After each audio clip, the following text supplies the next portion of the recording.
pessoal, eu estava separando alguns materiais de pedra, alguns lápis, e resolvi fazer um vídeo. Aí é um assunto que eu já falei outras vezes nos stories e que sempre tem muitas perguntas a respeito, que é sobre lápis, sobre caneta, sobre esse tipo de materiais. Mas antes de eu mostrar, eu queria deixar bem claro que quem faz a indicação do tipo de lápis, quem faz a avaliação do tipo de preensão de mão é o terapeuta ocupacional, certo? Então, o terapeuta ocupacional é o profissional que vai avaliar a criança, porque muitas vezes a criança não consegue pegar no lápis, mas o problema não está na mão. Como eu já falei em outros momentos, pode estar em nível de membro superior, sustentação de tronco. Então, quem vai fazer essa avaliação vai ser a terapeuta ocupacional. E outra coisa que sempre me perguntam é em relação a adaptadores. Eu não indico adaptador. Inclusive, a TO que faz esse tipo de indicação também. Porque às vezes a criança não está preparada para esse pega aqui, que chama tripode, e o adaptador ele força isso e a criança pode ter alguma aversão ou, enfim, ela não está preparada. Então é necessário sim uma avaliação de um profissional da área, a terapeuta ocupacional, para fazer a indicação de adaptadores ou não, ou indicação de lápis. Às vezes tem que fazer algum tipo de exercício antes de começar realmente na parte de lápis, né, de treino grafomotor. E para começar o treino grafomotor, a criança ela precisa de alguns pré-requisitos, não só motores, né? Ela tem que ter sustentação de tronco, tem que ter força de braço, já tem que ter interesse. Ela já tem que ter interesse na atividade, já tem que ter tempo de permanência sentado na mesa, atenção, coordenação visomotora, ela tem que olhar para o que ela está fazendo. Então, são alguns pré-requisitos necessários para que a criança comece efetivamente a fase de lápis, tá bom? Então, é só uma introdução para começar a mostrar algumas coisas. Então, muitas crianças, elas têm uma facilidade maior com esse tipo de canetinha aqui, que é caneta de quadro branco, que a ponta é mais grossa, o lápis é mais grosso, é usado em material plastificado, material estruturado, então ela desliza. E a vantagem também é que apaga e usa novamente, né? Esse tipo de material estruturado. Então, muitas crianças, elas conseguem despertar o interesse nessa fase de material estruturado. Porque às vezes você coloca um papel ou coloca já um lápis fininho, ela não vai querer. Então, tudo que eu vou falar aqui são fases. Vai ter crianças que vai passar por todas as fases, vai ter criança que vai direto para o lápis de madeira, lápis de cor de madeira normal.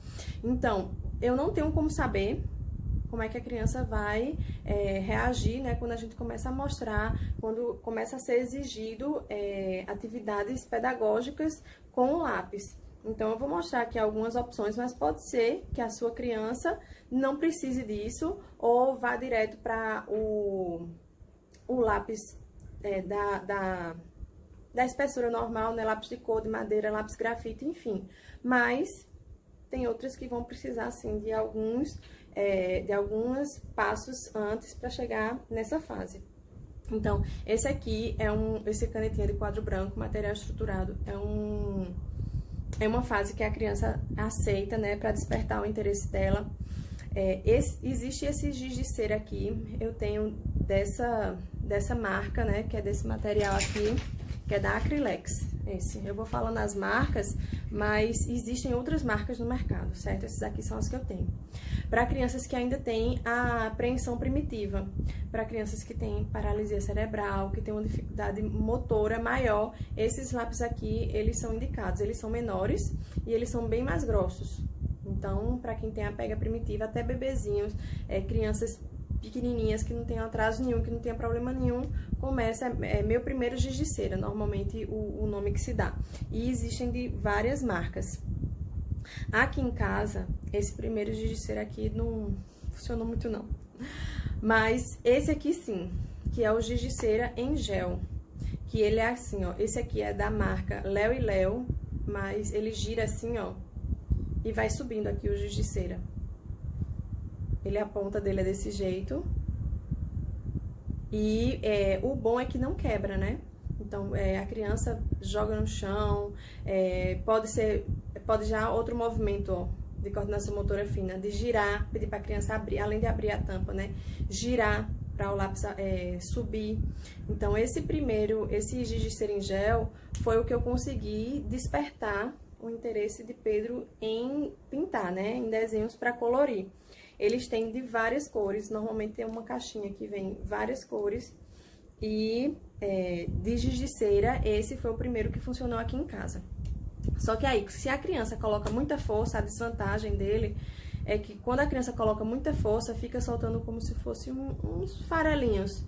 Aí Pedro se distraía. Então, foi uma fase que foi ótimo. Eu usei bastante esse giz de cera. Mas depois eu passei para esse aqui, ó, que é o giz de cera soft da Faber-Castell. Ele vem nessa embalagem aqui, a tampa é esse aqui, ó.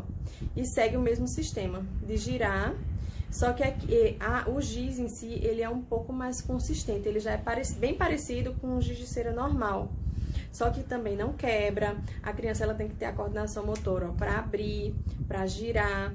Ele é fácil de ser carregado, né, de levar para os cantos, para a criança pintar, levar na bolsa. Tem gente que leva na bolsa, né, atividades para a criança fazer quando chega em algum lugar para esperar.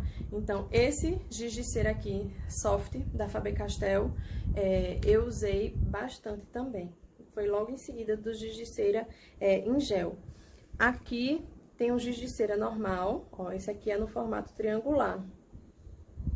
Ele é todos esses lápis que tem o formato triangular, eles favorecem essa pega aqui com os 3 dedos. Eles são para isso. Não só giz de cera, como tem outros lápis de cor, lápis de grafite, que tem esse formato triangular. Então, quando for começar, o que é que é o recomendado, né? Recomendado é começar sempre aqui, ó, por lápis mais grossos que eu digo do que um lápis de madeira, né? Lápis grafite normal. E depois que vai diminuindo, ó. Aqui ele já tá bem mais fininho. Pra criança começar a pegar com isso aqui, porque às vezes tá na apreensão transitória assim, então não tem muita importância. Mas o que esse formato propõe é essa pega aqui, triangular, pra criança já segurar com os 3 dedos. Então, de giz de cera, esses são os giz de cera que eu tenho aqui. Mas existem outros no mercado, certo? De outras marcas, de outros formatos, mas eu indico muito para quem tá começando o giz de cera em gel, porque ele é super pigmentado e a criança não precisa ter força na mão. Esqueci desse detalhe, a criança não precisa ter força na mão para poder riscar. Basta passar assim bem por cima que já risca, porque é uma coisa que desmotiva também. A criança às vezes não tem força e risca com lápis de cor e não sai a cor porque não tem força para isso. Então, esse giz de cera em gel, ele é interessante porque ele é muito pigmentado e não precisa de força na mão para a cor sair. De lápis hidrocor, eu achei esse aqui. Esse é da marca Tris. Olha aqui a ponta dele como é. É uma ponta que ela é grossa. Então, dá pra usar tanto aqui, que faz o risco bem fininho, como nessa parte mais lateral, que faz o risco mais grosso. A criança pode bater no papel, porque às vezes, quando ela tá aprendendo, na fase de garatuja, bate no papel e acaba com as pontas dos lápis, né? Principalmente dos lápis hidrocor, ela abre. Então, esse lápis hidrocor aqui foi uma opção que uma de atriz, né? Foi um achado, eu não tava nem procurando, mas eu achei desse formato aqui e Pedro usa bastante também. Ele é grosso, tá vendo que ele é grossinho, favorece já a pega. A tampa ele é fácil de sair, né? Aquelas tampas duras. Então, esse lápis hidrocor aqui é o que eu tô usando. Eu ainda não usei com ele aquele fininho. Só esse aqui, quando eu quero mudar alguma atividade diferente para fazer com hidrocor, certo? Uma outra opção que é esse aqui, ó. Esse lápis aqui, ele é aqueles lápis que ficam junto dos brinquedos de banho. Eles têm a travinha para subir e para descer, e ele é daqueles que risca em espelho, azulejo, vidro. Então, para crianças que têm pouco interesse em pegar no lápis, pode ser que não seja o lápis, mas seja o tipo de atividade. Então, a gente pode oferecer um vidro, um espelho para pintar, para fazer as garatujas, para fazer algum traçado. Então, esse aqui eu usei bastante também na época que ele não gostava muito de lápis. Que Pedro passou por uma fase em que ele não gostava de lápis. Então, a gente teve que dar um passo para trás para depois ir avançando. Então, esses lápis aqui, eles não vendem em papelaria, é em loja de brinquedo. Fica junto dos brinquedos de banho, porque eles são muito usados na hora de tomar banho, né? Para a criança riscar o azulejo.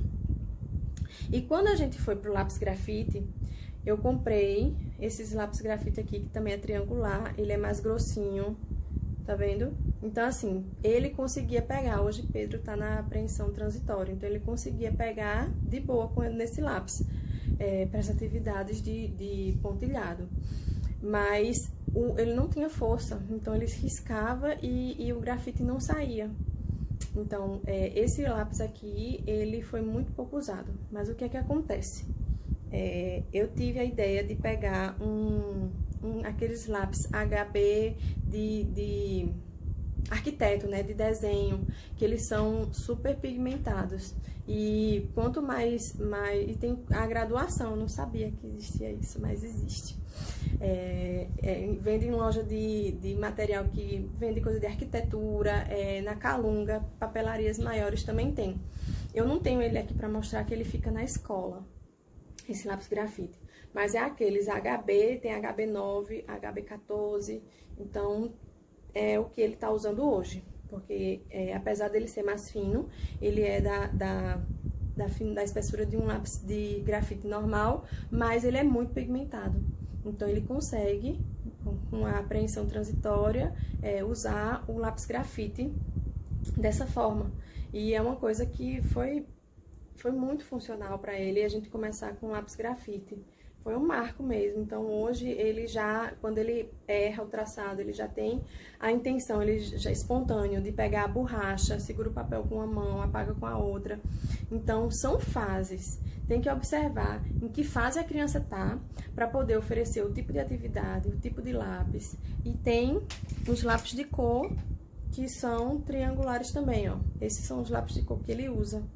Esse aqui é da marca Léo e Léo, mas tem da Compacto também, tem da Faber-Castell. Então, são os lápis mais grossos. Ele só precisa desse lápis de cor aqui, realmente botar uma forcinha maior, diferente do lápis grafite. Esse aqui é lápis de cor normal. Então, o que é que eu queria hoje mostrar para vocês? A variedade que existe de materiais no mercado, né, de recursos que podem ser usados para criança, mas o mais importante não é o recurso, é poder avaliar e saber em que fase a criança está. Se a criança está na fase de material estruturado para usar esse tipo de lápis, ele vai ficar nessa fase para sempre? Não. É um treino. Tudo que é motor é um treino, inclusive a parte grafomotora. Quanto mais a criança treina, melhor ela fica. E é isso. Se vocês gostaram desse tipo de vídeo, desse tipo de conteúdo, de dicas de material, deixa nos comentários, porque aí eu depois faço outros vídeos mostrando outras coisas, tá bom? Obrigada!